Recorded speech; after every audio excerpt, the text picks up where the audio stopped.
का स्वदेशी उत्पादन 70 लाख टन बढ़ाने के लिए 6 उर्वरक संयंत्रों का उद्धार किया जा रहा है।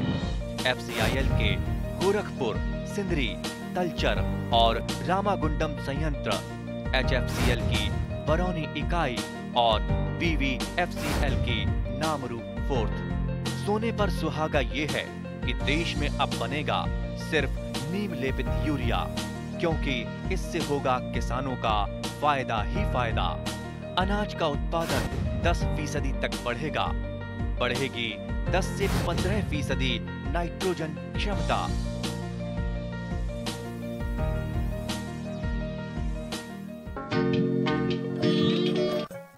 গাহৰি পোৱালিবোৰ সঠিক যতন আৰু প্ৰতিপালনেৰে পিয়ন এৰা বয়সলৈ বচাই ৰাখিব পৰাটো গাহৰি পালক এজনৰ মূল প্ৰত্যাহ্বান।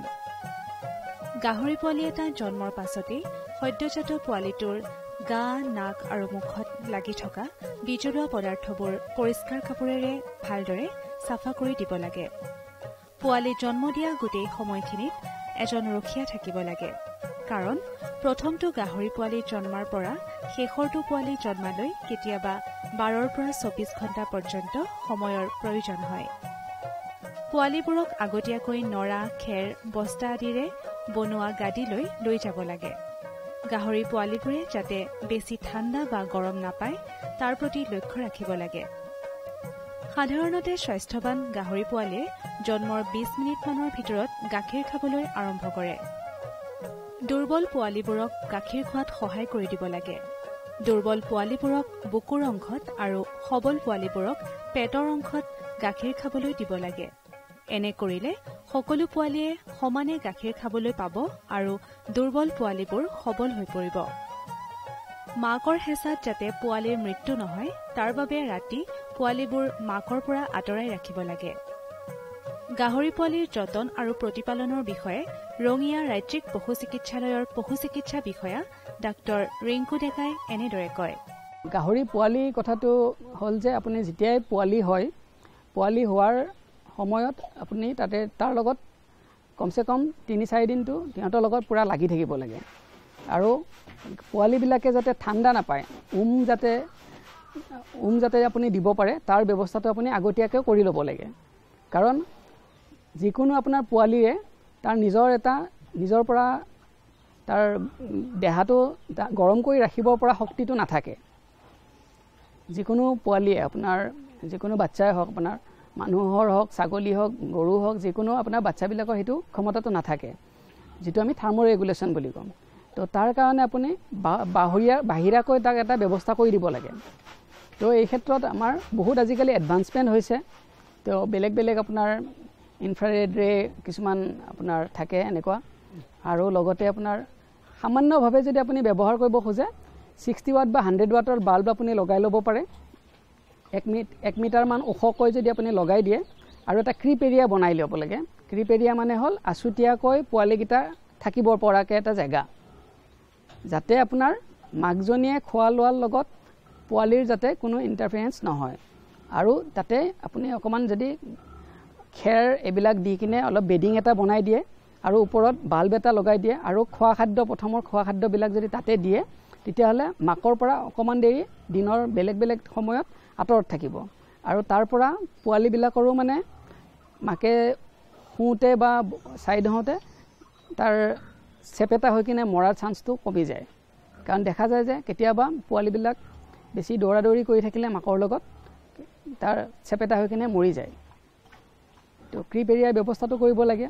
আৰু আচলতে আমাৰ যিবিলাক ডাঙৰ ডাঙৰ ফাৰ্ম, তাতে যদি আমি পাৰি প্ৰথমতে কিছুমান তাক পোৱালিবিলাকক আচলতে প্ৰ'বায়'টিক কালচাৰ কিছুমান খুৱাব পাৰি। যদি আপোনাৰ ফাৰ্মখন যদি অলপ বেছি ডাঙৰ হয়, তেতিয়াহ'লে আপোনাৰ তেনেকৈ মেনেজ কৰিব পাৰে। আপুনি জন্মৰ পিছতে আপুনি যদি প্ৰ'বায়'টিক কালচাৰটো খুৱাই দিয়ে আৰু তেনেকুৱা প্ৰ'বায়'টিক লেক্টোবাচিলাছ আপোনাৰ স্প্ৰেও পায়, তো তেনেকুৱা ধৰণৰ স্প্ৰে যদি আপুনি চাৰিওপিনে মাৰে, তেতিয়াহ'লে আপোনাৰ কিছুমান বেনিফিচিয়েল বেক্টেৰিয়া আপোনাৰ চাৰিওপিনে এটা পৰিৱেশ এটা হয়। সেই বেনিফিচিয়েল বেক্টেৰিয়াৰ যদি পৰিৱেশটো আহি যায়, তেতিয়াহ'লে তাৰ সংক্ৰমণৰ চান্সটো কমি যায়। যেনেকৈ পিগলেট ডায়েৰিয়া এইবিলাকৰ চান্সটো কমি যায়। আৰু আপোনাৰ যিকোনো বাচ্চা বস্তু ৰখাৰ লগতে বা আপোনাৰ আমি পোহনীয়া জন্তু ৰখাৰ নিচিনাকৈ পোৱালিবিলাকক মানে সদায় চাফ চিকুণকৈ ৰাখিব লাগিব। চাফ চিকুণতাই মানে আপোনাৰ মেনেজমেণ্টৰ মুখ্য এটা ধাৰা।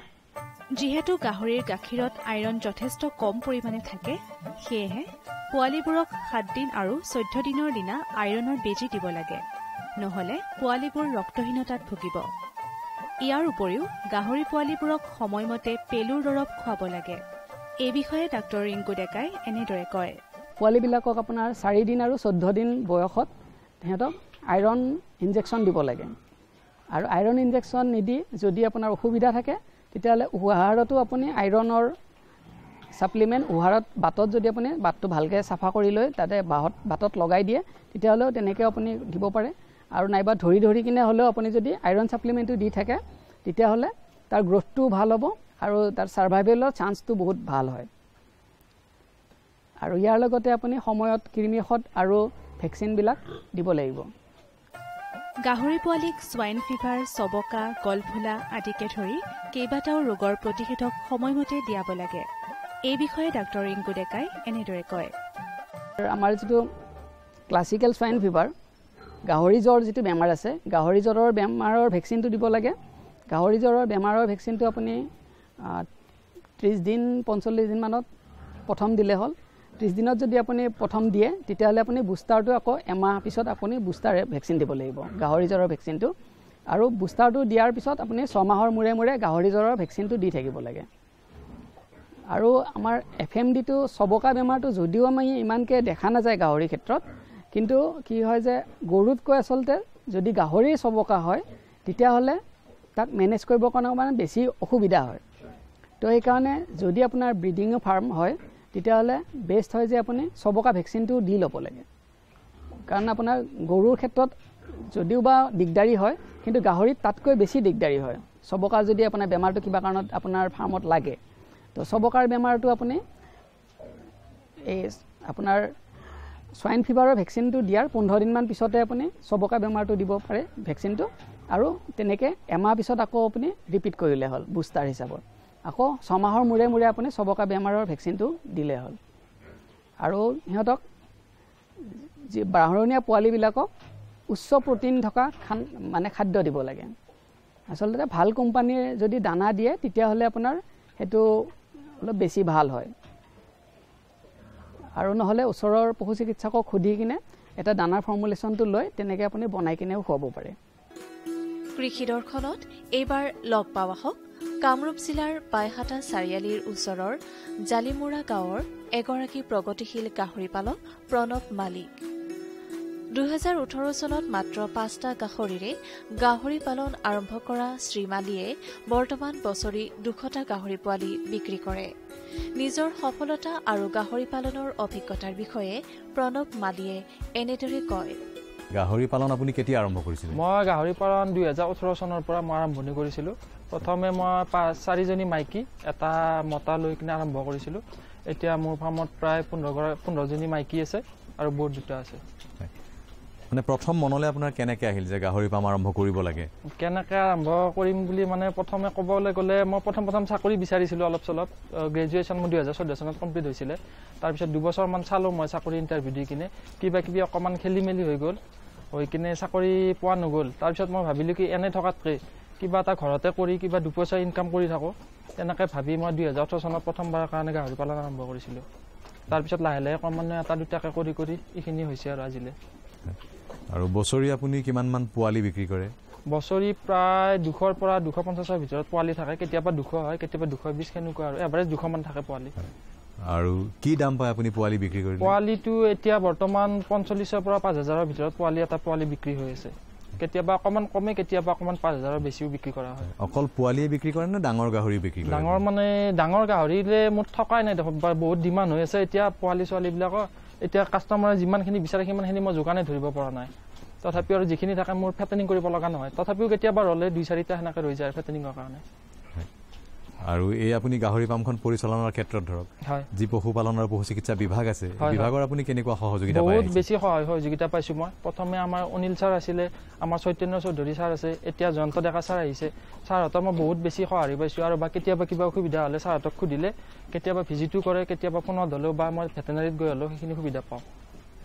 আপুনি কিবা প্ৰশিক্ষণ লৈছে নে মানে দেখি শুনিয়ে শিকিছে বা দেহা পৰামৰ্শ দেখি শুনি প্ৰথম মই দেখি শুনিয়ে কৰিছিলোঁ আৰম্ভণি তাৰপিছত জনাৰ পিছত ছাৰহঁতৰ লগত যোগাযোগ কৰোঁতে ছাৰহঁতে মোক 3-4টা-5টা মান ট্ৰেইনিং দিছে এই ট্ৰেইনিং কেইটা লৈ মই বহুখিনি কথা জানিছোঁ বা কেতিয়াবা এতিয়া প্ৰাথমিক চিকিৎসাখিনি মই নিজে কৰিব পাৰোঁ আৰু সেনেকুৱা মানে এই প্ৰশিক্ষণ কেইটা কৰি আপুনি লাভৱান হৈছে বহুখিনি লাভৱান হৈছোঁ বহুত বস্তু নজনা বস্তু জানিব পাৰিছোঁ বা সেইখিনি যদি লোৱা যদি যায় সেইটো দৰকাৰী বুলি মই ভাবোঁ আৰু প্ৰশিক্ষণটো কাম এখন কৰা মানে আন গাহৰি পালককো আপুনি এই পৰামৰ্শ দিব খোজে যে প্ৰশিক্ষণৰ সুবিধা পালে ল'ব লাগে নহয় ল'ব লাগে প্ৰশিক্ষণটো লৈ ল'লে মানে কিছুমান বস্তু আপোনাৰ নজনাকৈ থাকিব লগা নহয় বা কেতিয়াবা নিজেও কিছুমান কাম কৰিব পাৰি চাই কিনে ছাৰহঁতৰ জনাই গোটেইখিনি কেনেকুৱা কি বেমাৰৰ লক্ষণ কিবা কিবি সেনেকুৱাখিনি 2018ৰ পৰা আজিলৈকে আপোনাৰ যিটো প্ৰগতি ধৰক এই ধাৰাটোক লৈ আপুনি সুখী নে মানে সন্তুষ্ট হয় মই অৱশ্যে এতিয়া আৰু মই এইখিনি কৰাৰ পৰা মই বেছি চাকৰি সেনেকুৱা মই বিচাৰি থকা নাই আৰু মই ভাবিছোঁ এইখিনি আৰু অকণমান যদি লাৰ্জ স্কেলত কৰিব পাৰি মোৰ কাৰণে ভাল হ'ব আৰু বা 2-4জনে দেখি কিনে কৰিছোঁ ফাৰ্ম এতিয়া আমাৰ গাঁৱতে 5-6খন ফাৰ্ম হৈছে এনেকৈ নি মোৰ পৰাও পোৱালি লৈ যায় বা ইফালকে কৰি আছে মানে আপোনাক দেখি আৰু আন 2-4জন আগবাঢ়ি আহিছে আমাৰ গাঁৱত হৈছে বহুত কেইখন এতিয়া প্ৰথমে সেনেকুৱা নাছিলে ময়ে প্ৰথম আৰম্ভণি কৰিছিলোঁ আমাৰ ইয়াতে আৰু আপোনাৰ এতিয়া যিমানখিনি গাহৰি আছে এই গাহৰিৰ উপাৰ্জনেৰে আপুনি পৰিয়ালটো সুন্দৰকৈ চলাই থাকিব পাৰিছে সেইখিনি দি যথেষ্ট হৈ যায় আৰু লাহে লাহে মোৰ পল্ট্ৰি ফাৰ্ম এখনো আছে এই পল্ট্ৰি ফাৰ্মখনতো ফাৰ্মো এখন আছে আৰু এইখন এই দুটা দি চলি আছোঁ মানে পশুপালন আৰু ধৰক কুকুৰা পালন খণ্ডক লৈ আপুনি জীৱিকা চলাই নিম বুলি ভাবিছে হয় আৰু আপোনাৰ সেই বিশ্বাস আছে মানে আছে ভাল বিশ্বাস আছে ছাৰহঁতেও সহযোগ ধুনীয়া কৰে সেইকাৰণে মই ভাবিছোঁ লাহে লাহে আৰু অকণমান বঢ়াই লৈ যাম আৰু এতিয়ালৈকে যিখিনি কৰিছে আপুনি নিজৰ পুঁজিৰে কৰিছে নহয় নিজৰ পুঁজিৰে কৰিছোঁ এটা মাজতে অনিল কুমাৰ চৌধুৰী ছাৰ থাকোঁতে মোক KCC লোন এটা দিয়াইছিল সেইটো মই লোনটো মাৰিছোঁ এইবাৰ আকৌ যাওঁতে বেংকত লোন 5 লাখ টকা লোন দিম বুলি কৈছে মই ছাৰৰ লগতো জয়ন্ত ছাৰৰ লগতো কথা পাতিছোঁ ছাৰে কৈছে কি মই স্কিম এনেকুৱাখিনি সহায় কৰি দিম তাৰপিছত বাইদেউ দিম বুলি কৈছে আৰু মই 1 মাহ মানৰ ভিতৰত হ'ব চাগে লোনটো হ'লে মই অকণমান বহলাই কৰিম ফাৰ্মখন গাহৰি পোৱালিৰ যতন আৰু প্ৰতিপালনৰ এই দিশবোৰলৈ গুৰুত্ব দিয়াৰ লগতে আপোনালোকে গাহৰি পামখনৰ জৈৱ সুৰক্ষা কটকটীয়া কৰক এখন গোপামৰ পৰা সঠিক হাৰত উৎপাদন পাবলৈ হলে গাই গৰুবোৰক ক্ষীৰতী আৰু গাভিনী অৱস্থাত ভালদৰে যতন ল'ব লাগিব ক্ষীৰতী গাই এজনীক বিনা কাৰণত খোজ কঢ়াই লৈ ফুৰিব নালাগে গোহালি সদায় চাফ চিকুণ আৰু শুকান কৰি ৰাখিব লাগে জেকা গোহালিত গাইবোৰৰ উহাৰ ফুলা ৰোগ হোৱাৰ সম্ভাৱনা অধিক সাধাৰণতে উন্নত জাতৰ ক্ষীৰতী গাই এজনীক দিনে 25 পৰা 30 কিলোগ্ৰাম কেঁচা ঘাঁহ 3 পৰা 4 কিলোগ্ৰাম খেৰ আৰু 5 লিটাৰ পৰ্যন্ত গাখীৰ দিয়া গাইক 1 কিলোগ্ৰাম সুষম দানা খুৱাব লাগে 5 লিটাৰৰ অধিক প্ৰতি 2.5 লিটাৰ গাখীৰৰ বাবে 1 কিলোগ্ৰাম উপৰঞ্চি মিশ্ৰিত দানা খুৱাব লাগে গাইজনীয়ে দৈনিক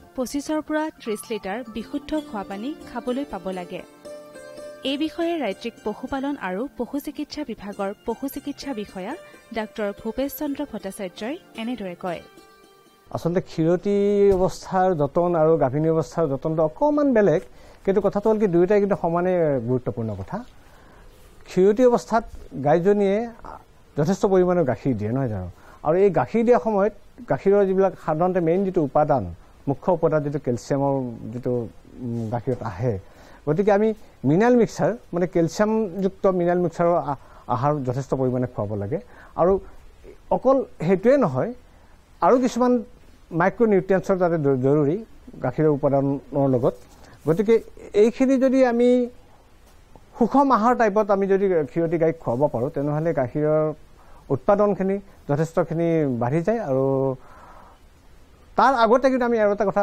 অতি গুৰুত্বপূৰ্ণ সেইটো কথা হ'ল কি পেলুৰ দৰৱ যদি গাই যদি কিবা কাৰণত আমাৰ গোটেই অসম মেইনলি অসমখনত আমাৰ পেলুৰ সমস্যাটো খুব বেছি আৰু এই পেলুজনিত সমস্যাখিনি আমি আগতে কিন্তু নিৰ্মূল কৰি ল'বই লাগিব আৰু সেই পেলুৰ দৰৱ খোৱাৰ লগে লগে তাৰপিছত আমাৰ ভিটামিন ছাপ্লিমেণ্টটো দৰকাৰ হ'ব তাৰপিছত আপোনাৰ লিভাৰৰ ঔষধো খুৱাব লাগিব যদি এইখিনি খোৱাৰ পিছত আমি যদি সুষম আহাৰ দিব পাৰোঁ তেনেহ'লে গাভিনী মানে ক্ষীৰতী গাইজনীয়ে তাইৰ মানে গাখীৰৰ পৰিমাণটো ঠিকে ঠিকে থাকিব আৰু অকল সুষম আহাৰৰ লগত আহাৰেই নহয় তাৰ লগত কিন্তু যথেষ্ট পৰিমাণে সেউজীয়া ঘাঁহৰো প্ৰয়োজনীয়তা আছে মানে সেউজীয়া ঘাঁহ নহ'লে কিন্তু গাখীৰৰ মানে গুণাগুণটো যথেষ্টখিনি কম হ'ব বুলি ভাবোঁ আৰু এটা কথা হ'ল কি এতিয়া গাভিনী অৱস্থাত আৰু ইয়াৰ যতনটো আৰু অকণমান বেলেগ ধৰণৰ হ'ব গাভিনী অৱস্থাত যিহেতু আমি প্ৰথম গাভিনী অৱস্থাত যদি গাইজনীয়ে গাখীৰ দিও থাকে ঠিক শেষৰ পৰ্যায়ত যিটো মানে থাৰ্ড ট্ৰাইমেষ্টাৰ একদম পোৱালি দিয়াৰ ঠিক 3 মাহ আগৰ পৰা কিন্তু আমি অলপমান বেলেগ ধৰণৰ যতন ল'ব লাগিব কাৰণ সেইখিনি সময়তে গাইজনীৰ পোৱালিৰ 60% ডেভেলপমেণ্ট তাতেই হয় আৰু সেইখিনি পূৰ্ণ আকাৰৰ যেতিয়া পোৱালি এজনী মানে গ্ৰোথটো তাতে হয় আৰু সেইখিনি সময়ত আমি আচলতে অলপমান বিশেষ ধৰণৰ যত্ন ল'ব লাগে আৰু ঠিক গাইজনীয়ে পোৱালি দিয়াৰ 2 মাহ আগৰ পৰা আমি আচলতে গাইজনীক গাখীৰ খিৰোৱাটো বন্ধ কৰিব লাগে আৰু ঠিক সেই পৰিমাণৰ যিখিনি সুষম আহাৰ অলপ বেলেঞ্চ ৰেচন মানে সেই বেলেঞ্চ ৰেচনটো দিব লাগে যাতে পোৱালিৰ ভিতৰত থকা গাইজনীৰ ভিতৰত থকা পোৱালিটো সম্পূৰ্ণৰূপে সুস্থ হৈ থাকে গাখীৰ খিৰোৱা কাৰ্য অভিজ্ঞতা অবিহনে সুচাৰুৰূপে সমাপন কৰা কঠিন গাখীৰ সদায় সম্পূৰ্ণকৈ খিৰাব লাগে উহাৰত গাখীৰ ৰৈ গ'লে উহাৰ ফুলা ৰোগ হোৱাৰ সম্ভাৱনা থাকে গাখীৰ খিৰোৱা কামটো সদায় একেজন লোকে একে সময়তে কৰিব লাগে গাখীৰ খিৰোৱা জোখমাপ কৰা পাত্ৰ আদি ভালদৰে ধুব লাগে খিৰোৱাৰ আগমুহূৰ্তত গাইজনীৰ পিছফালে লাগি থকা গোবৰ মাটি আদি ধুই পৰিষ্কাৰ কৰি ল'ব লাগে কোনো সংক্ৰামক ৰোগত আক্ৰান্ত ব্যক্তিয়ে কেতিয়াও গাখীৰ খিৰাব নালাগে গাখীৰ খিৰোৱা সমগ্ৰ প্ৰক্ৰিয়াটো 7 মিনিটমানৰ ভিতৰত সম্পূৰ্ণ কৰিব লাগে গাভিনী গাই এজনীয়ে পোৱালি জন্ম দিবলগীয়া প্ৰত্যাশিত দিনটোৰ 2 মাহ আগৰ পৰা গাখীৰ খিৰোৱা বন্ধ কৰিব লাগে এই সময়ছোৱাক শুষ্ক কাল বুলি কোৱা হয় এনে কৰাৰ ফলত দীৰ্ঘদিন ধৰি গাখীৰ উৎপাদনৰ ফলত গাইজনীৰ স্বাস্থ্যৰ যি অৱনতি হয় তাৰ ক্ষতিপূৰণ হয় পোৱালি জন্ম দিয়াৰ পাছত গাইজনীক পুনৰ গাখীৰ উৎপাদনৰ বাবে সাজু কৰিবলৈ এই জিৰণি বা শুষ্ক কালৰ প্ৰয়োজন শুষ্ক কৰাৰ কেইবাটাও পদ্ধতি আছে প্ৰথম পদ্ধতি অনুসৰি গাইজনী শুষ্ক কৰিবলৈ হলে নিৰ্দিষ্ট দিনৰ পৰা গাইজনী খিৰাবলৈ সম্পূৰ্ণৰূপে এৰি দিব লাগে অৱশ্যে এই পদ্ধতিৰে শুষ্ক কৰা নিৰাপদ নহয় কাৰণ অধিক উৎপাদনক্ষম গাইক হঠাতে খিৰোৱা বন্ধ কৰি দিলে উহাৰ ফুলা ৰোগ হ'ব পাৰে দ্বিতীয় পদ্ধতি অনুসৰি শুষ্ক কৰিবলগীয়া দিনটোৰ কিছু আগৰ পৰা গাইজনীক এদিন বাদে এদিন খিৰাই নিৰ্দিষ্ট দিনটোৰ পৰা খিৰোৱা সম্পূৰ্ণৰূপে বন্ধ কৰিব লাগে শুষ্ককৰণৰ আটাইতকৈ নিৰাপদ পদ্ধতিটো হৈছে শুষ্ক কৰাৰ কেইদিনমান আগৰ পৰা গাইজনীক আংশিকভাৱে খিৰোৱাৰ ব্যৱস্থা কৰা এই সময়ছোৱাত গাইজনীৰ খাদ্যত মিশ্ৰিত দানাৰ পৰিমাণ কিছু কমাই দিব লাগে ইয়াৰ ফলত গাইজনী কম দিনৰ ভিতৰতে শুষ্ক হয় আৰু উহাৰ ফুলা ৰোগ হোৱাৰো ভয় নাথাকে শুষ্ক হোৱাৰ পাছত গাইজনীৰ দানাৰ পৰিমাণ পুনৰ বঢ়াই দিব লাগে এই বিষয়ে ডক্টৰ ভূপেশ চন্দ্ৰ ভট্টাচাৰ্যই এনেদৰে কয় গাভিনী অৱস্থাত যেতিয়া আমি দেখিম যে গাভিনী অৱস্থাটো হৈ আছে আৰু এতিয়া মানে ঠিক মানে 3 মাহমান আছে আৰু পোৱালিটো দিবৰ কাৰণে তেতিয়াৰ পৰা আমি কি কৰিব গাখীৰ খিৰোৱাৰ পৰিমাণটো আমি লাহে লাহে কমাই আনিব লাগিব আমাৰ এইটো নহয় যে মই আজিৰ পৰা গাখীৰ খিৰোৱাটো বন্ধ কৰি দিলোঁ সেই কামটো কিন্তু কেতিয়াও কৰিব নালাগে এতিয়া গাখীৰ খিৰোৱাটো লাহে লাহে বন্ধ কৰি এটা সময়ত আমি বন্ধ কৰি দিব লাগে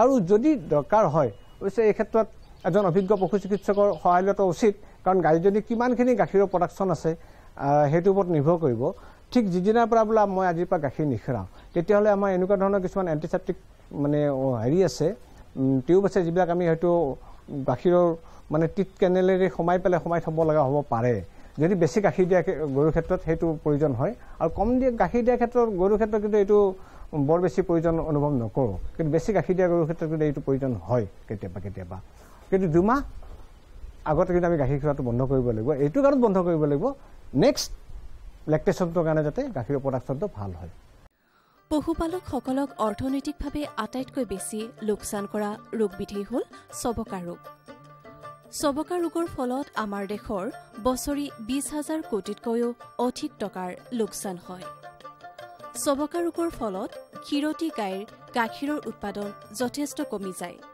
গাভিনী গাইৰ গৰ্ভপাত হ'ব পাৰে আৰু পোৱালি মৃত্যুমুখত পৰিব পাৰে চবকা ৰোগৰ লক্ষণসমূহ হ'ল হঠাৎ তীব্ৰ জ্বৰ উঠা আৰু দানা পানী খাবলৈ এৰি দিয়া গাখীৰৰ উৎপাদন কমি যোৱা জিভা খুৰা আৰু মুখত পানী জ্বলা বন্ধা আৰু পানী জ্বলাবোৰ ফাটি যোৱাৰ ফলত তাত ঘাঁ লগা খোজ কঢ়াত অসুবিধা পোৱা আৰু লাহে লাহে দুৰ্বল হৈ পৰা অৱশ্যে বছৰি 2বাৰকৈ প্ৰতিষেধক প্ৰদান কৰি পশুধনক চবকা ৰোগৰ পৰা মুক্ত কৰি ৰাখিব পাৰি এই বিষয়ে কমলপুৰ উন্নয়ন খণ্ডৰ পশু চিকিৎসালয়ৰ পশু চিকিৎসা বিষয়া ডাক্তৰ জয়ন্ত কুমাৰ ডেকাই এনেদৰে কয় এখন ফাৰ্মৰ জেনেৰেলি এখন ফাৰ্মৰ উন্নয়ন নিৰ্ভৰ কৰে 60% মেনেজমেণ্ট 40% ট্ৰিটমেণ্ট। তো এই 40%ত আমাৰ যিখিনি ফাৰ্মত আমি বেমাৰবিলাক দেখা পাওঁ যে তাৰে ভিতৰত থাকে চবকা, ব্ৰুচেলোচিছ থাকে আৰু বেবেচিয়চিছ। আজিকালি বেবেচিয়চিছ বেমাৰ হয়, কিন্তু নতুনকৈ প্ৰাদুৰ্ভাৱ হোৱা বেমাৰটো হৈছে লাম্পি স্কিন ডিজিজ।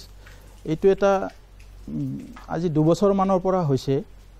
এই বেমাৰটোৱে ফাৰ্মখনৰ মৰ্টেলিটি ইমান বেছি নহয়, মানে 5% মৰ্টেলিটিত থাকে, কিন্তু এখন ফাৰ্মৰ উন্নয়নত বহুতখিনিয়ে হেম্পাৰ কৰে। এই বেমাৰটো এটা ভাইৰাছজনিত বেমাৰ। এই বেমাৰটো কেপ্ৰি ভাইৰাছ বুলি এটা ভাইৰাছে কৰে, আণ্ডাৰ দ্য ফেমিলি পক্স ভাইৰাইডি। তে পক্স যেনেকুৱা আমাৰ মানে বসন্ত থাকে, বসন্ত সেই গ্ৰুপৰে ভাইৰাছ হয়, কিন্তু এইটো কেপ্ৰি ভাইৰাছ গ্ৰুপৰ ভাইৰাছে কৰে। আৰু এই বেমাৰটোত কি হয়, মানে গৰুটো প্ৰথমতে জ্বৰ উঠিব আৰু কিছুমান গোটেই গাত টেমুনা নিচিনা কিছুমান মানে টেমুনা বান্ধি যায়, গৰুটো খাব ল'ব ইচ্ছা নকৰা হয়, লাহে লাহে ক্ষীণাই যায়।